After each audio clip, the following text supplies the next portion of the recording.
All right, Schlockmeister fans, we're going to watch Dario Argento's The Stendhal Syndrome. Let's check it out.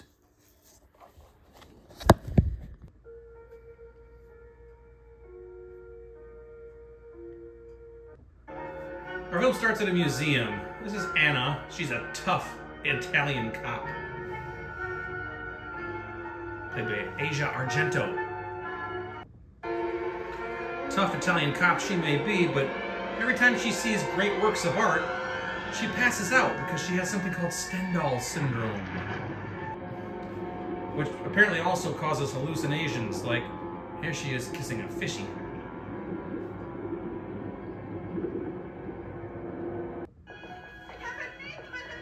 Again, more works of art, she freaks out. It's a weird disease.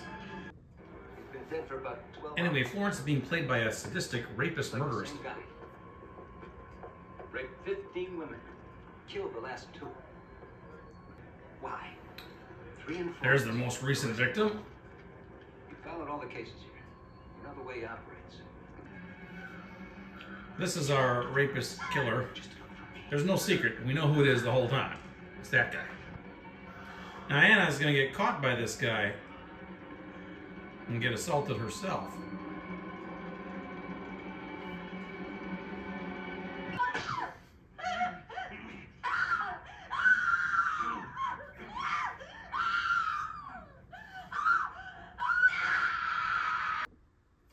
But she escapes him. But he didn't kill me. I think he wants me alive. We don't have to look for him. He'll come to me. It had certainly happened to others before him, but he was the first to write about the phenomenon in his diary. Stendhal Syndrome.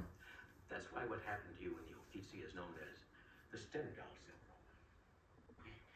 This is Marco. Since we made love. Right. So you want to have sex?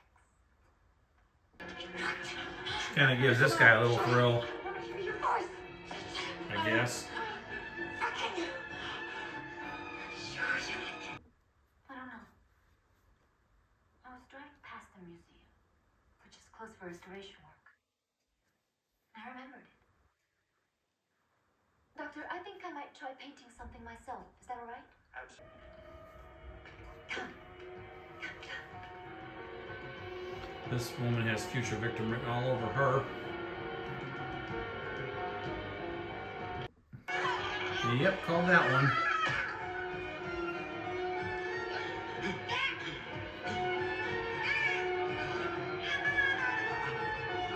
Tell me.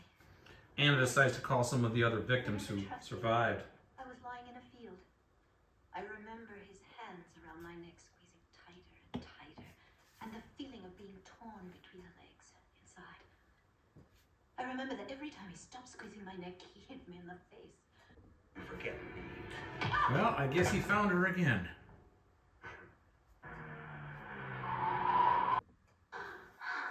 He's got her tied up on the ground.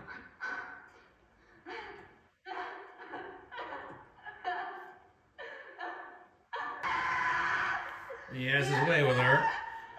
But she's gonna get revenge this time.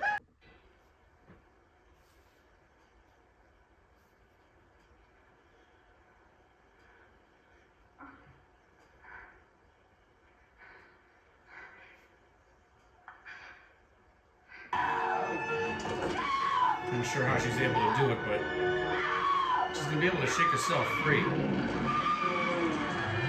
Besides the weird imagery. And when dude comes back,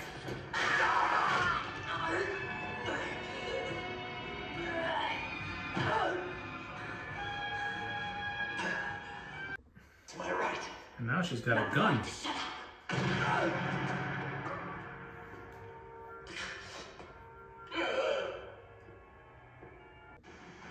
There's a raging river down below, and she drags him out there, disposes of him.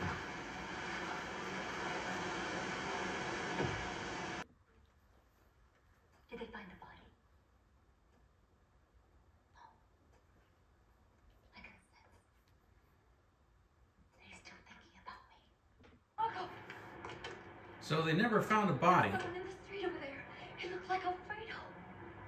But she's thinking the man might still be alive. Nobody looked like him, that's for sure.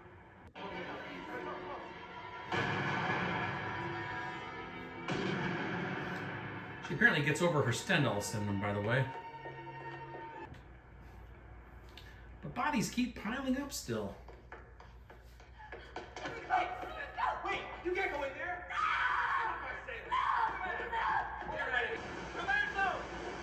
Guess what? They do find Alfredo's body. Definitely dead. So who's killing? That's no surprise, is it? We knew that Alfredo was dead. And that it wasn't him who killed Marie. What are you getting at? It's the moment of truth, Anna. Why is he dead? It wasn't. Spoiler alert. Anna is now the killer. Alfredo.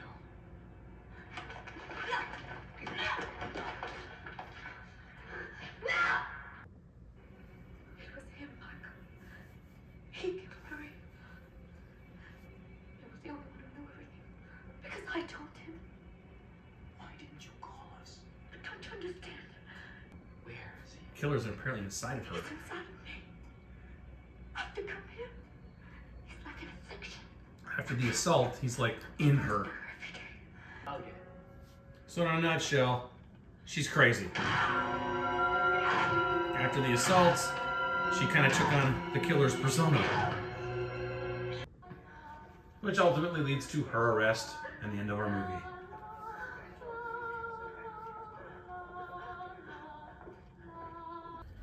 All right, let's talk about the Stendhal Syndrome, a Dario Argento movie starring his daughter Asia Argento. It was put out by Troma. It's a movie that, as I recall, it's a re-review of my previous channel. I think one of my viewers sent this one to me and said, watch it. So I did, and now I'm watching it again. Never heard of this film prior to that. And so there, we have this movie that takes place in Florence, Italy, a place I've been actually.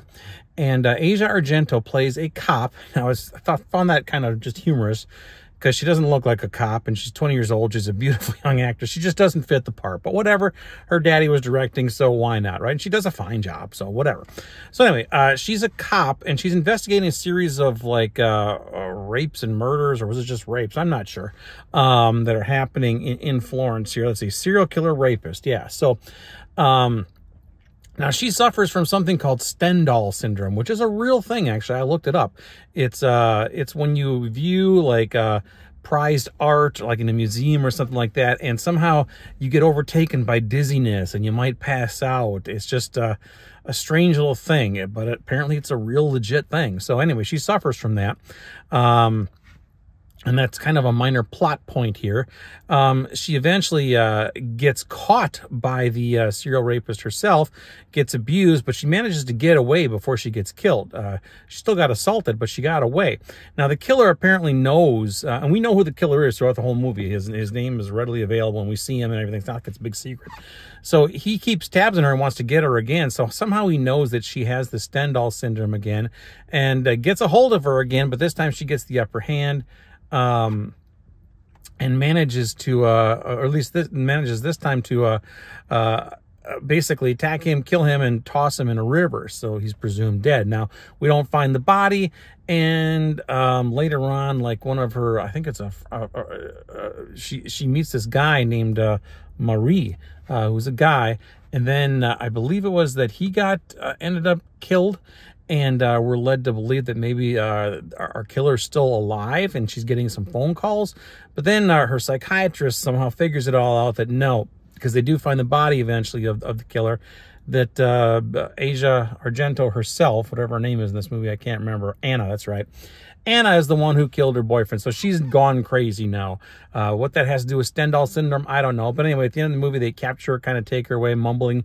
And that's our film. That is the Stendhal syndrome. Now, this film's a little long. It's like an hour and 53 minutes. They could have chopped off a half hour and been just fine. But overall, I wasn't really bored with it. It's just interesting. Like, if you look on Wikipedia, they often have descriptions of movies. For a long movie like this, you'd think several paragraphs, but no, just 2, and it got it done because that's really all it took. So anyway, that's the Stendhal Syndrome. I ain't got much more to tell you about this movie. I didn't really care for this movie too much, but it was okay. Leave it at that. I could have used a little nudity in it. There was none of that. Asia Argento has gotten nude in plenty of films, but not this one. So you're not going to get, I don't think, maybe there was some brief nudity, but not from her. But anyway, a little bit of blood, a little bit of gore, a little bit of violence and nudity. Yeah, a little bit, but not the greatest Argento movie, but not the worst anyway. So anyway, I'm done babbling about it. It's available on DVD and Blu-ray. The DVD is put out by Troma. That's the one I have here. I'm sure there's a nicer Blu-ray. I know there are Blu-rays out there. I'm sure they're nicer looking than this one. Check them out. Leave some comments. Let me know what you think about the Stendhal Syndrome. Watch it. Bye. Do you suffer from the Stendhal Syndrome? I'd like to hear about that too. Watch it. Bye.